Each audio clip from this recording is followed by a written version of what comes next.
Kings Court single season quarterback MVP award.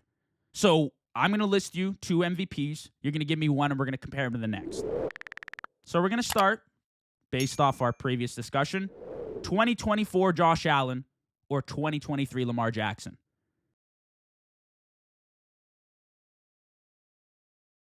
Why are we doing this?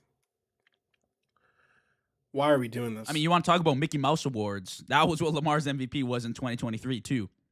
No, because what is the criteria for an MVP? Is it the best player or is it the best player on the best team? Lamar Jackson was the best player on the best team in 2023. Josh Allen wasn't even the best player on the best team. I think the Bills had 1 or 2 more wins than the Ravens.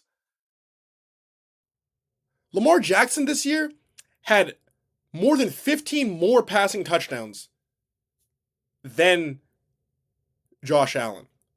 Mickey Mouse, you cannot lie there to these people, to the fans that you've built up, to the fans that I've brought with my great football takes. You cannot sit there and lie and say that the 2024 Josh Allen MVP was better than Lamar Jackson. You can't. Don't do it, Johnny. It's not good. So your answer? Lamar Jackson. All right. 2023 Lamar Jackson versus 2016 Matt Ryan. And I'll give a little context here. Matt Ryan almost had 5,000 yards, 38 touchdowns, 7 interceptions. Played a lights out year, but did have prime Julio Jones, who had another career year amongst many during that stretch. The Falcons defense was abysmal, 27th in points allowed per game. So who are you taking? Lamar Jackson. Lamar Jackson was able to get his MVP without arguably a top 15 receiver of all time. That's also when they had Mohamed Sanu, which would probably have been a top 3 receiver Lamar Jackson has ever played with. I think those numbers are great, but you have to add the context. He had great receivers, a great running game, reliable a tight end in Austin Hooper.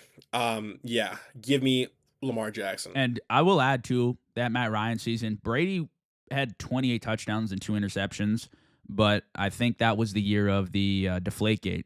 So his season was cut short and probably would have contended closer for that MVP. So that's fine. Take Lamar Jackson. 2023 Lamar Jackson versus 2017 Tom Brady.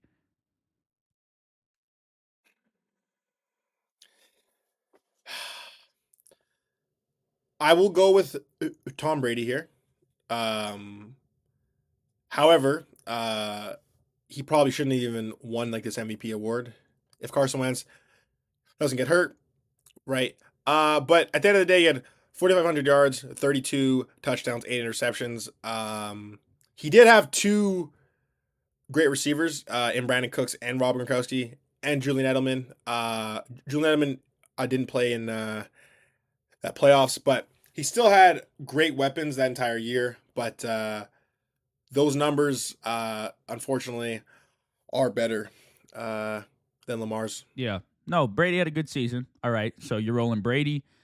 2017 Tom Brady or 2022 Patrick Mahomes? Patrick Mahomes. Yeah. Patrick Mahomes. I think it's clear.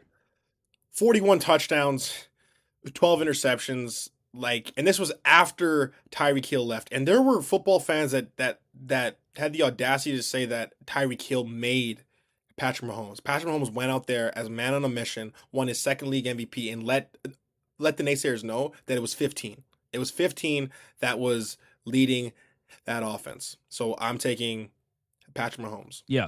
10 games above 300 yards, 10 games above 3 total touchdowns. And I know, when you're talking about MVPs, you don't factor in, they lost Tyreek Hill last season. But in this segment, I feel like we can, because it's that much more impressive that the year after you lost one of the most electrifying receivers in the league, you went out and did that and made a statement. So I would roll with Mahomes there too. 2022 Patrick Mahomes or 2020 Aaron Rodgers? 2020 Aaron Rodgers. Really? That was an insane year. Yeah.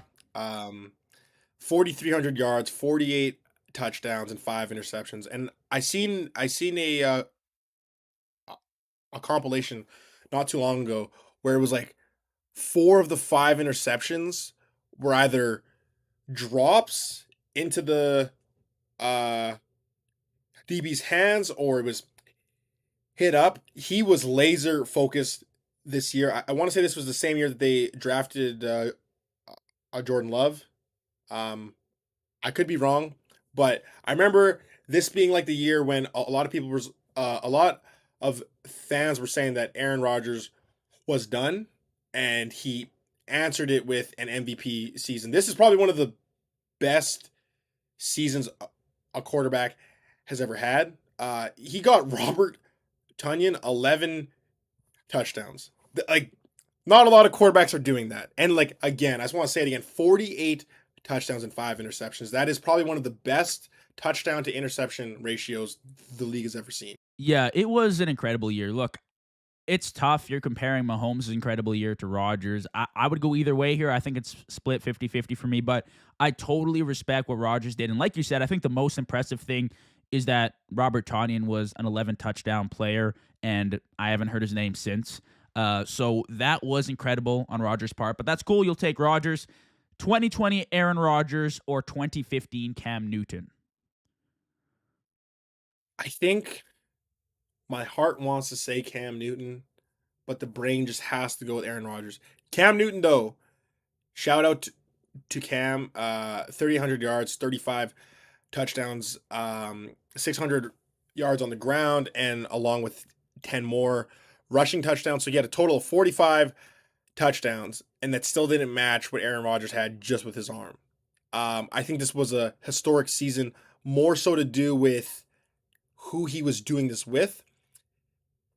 Ted Ginn was his number one receiver, who at that time had never had more than 800 yards.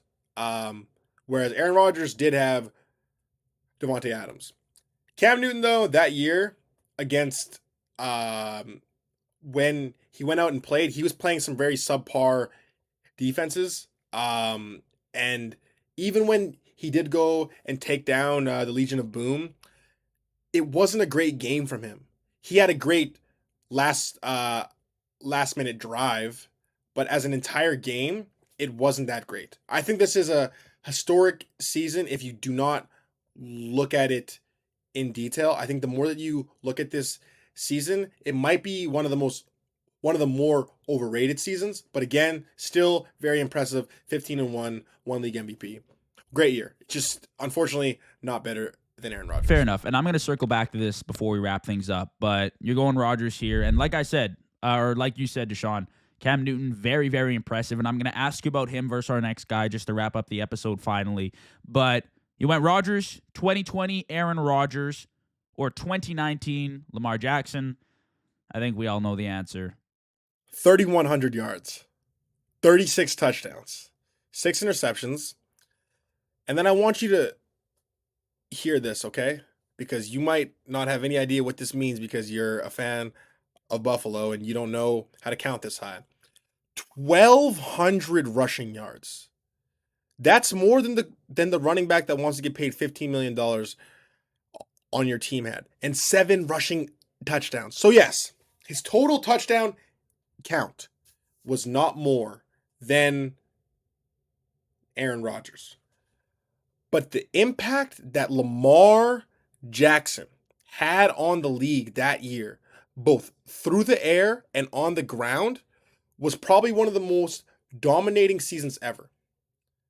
And what's so impressive is that this year, of the names that we have listed, is the best. And it's still his second best season.